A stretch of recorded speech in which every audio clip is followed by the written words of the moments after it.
শনিবার উদয়পুর জামতলাস্থিত টাউন হলে জেলা জনজাতি কল্যাণ দপ্তর গোমতী জেলা প্রশাসনের উদ্যোগে গোমতী জেলা ভিত্তিক জনজাতি লোক নৃত্য প্রতিযোগিতা অনুষ্ঠিত করা হয়।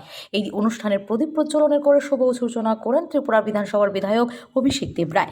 এছাড়া অন্যান্যদের মধ্যে উপস্থিত ছিলেন উদয়পুর পৌর পরিষদের পৌরপিতা শীতল চন্দ্র মজুমদার, গোমতী জেলার জেলাশাসক তড়িৎ কান্তি চাকমা, কাকরাবন বিএসসি চেয়ারম্যান উপেন্দ্র চমাতিয়া, গোমতী জেলা শিক্ষা অধিকর্তা ঝুমা দেব সহ আর অনেকেই। এদিন গোমতী জেলায় 3টি মহকুমা উদয়পুর, অমরপুর এবং করবুক 3টি জনজাতি দলের ছাত্র ও ছাত্রী প্রতিযোগিতা অংশগ্রহণ করেন। এই অনুষ্ঠানে বিধায়ক অভিষেক দেব রায় বলেন, লোকনৃত্য আর লোক সংস্কৃতিকে বাঁচিয়ে রাখার প্রচেষ্টা ও ককবরক ভাষার ইতিহাস এবং বিবর্তনের দিকগুলো নিয়ে আলোচনা করেন। পাশাপাশি বর্তমান সময়ের প্রেক্ষাপটে নতুন প্রজন্মের কাছে লোকনৃত্য এবং আরও ব্যাপক ও বিস্তৃত করার আহ্বান রাখেন তিনি। এই অনুষ্ঠানে বিভিন্ন স্কুলের ছাত্রছাত্রীদের উপস্থিতি ছিল ব্যাপক সংখ্যক।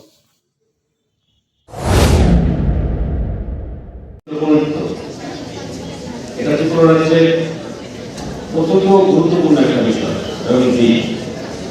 এবং যেটাকে মেরে ধরার জন্য আমাদের রাজ্য সরকার থেকে শুরু করে সবাই সচেষ্ট।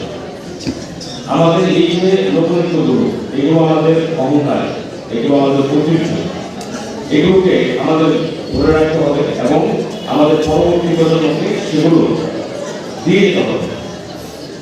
আজকে আমরা আমাদের কৃষি সংস্কৃতিকে যত লালন পালন করবো, একটা কৃষি সংস্কৃতিকে যে জাতি সংস্কৃতিকে লালন পালন করে তারা তো বেশি শক্তিশালী হয়। সংস্কৃতি ছাড়া কোন জাতি বাঁচতে পারে না এবং তার স্থায়িত্ব দীর্ঘদিন হতে পারে না। পৃথিবীতে এরকম বহু জাতি আছে যারা বিলুপ্ত হয়ে গেছে। Bureau report, S Bharat live 24 hours.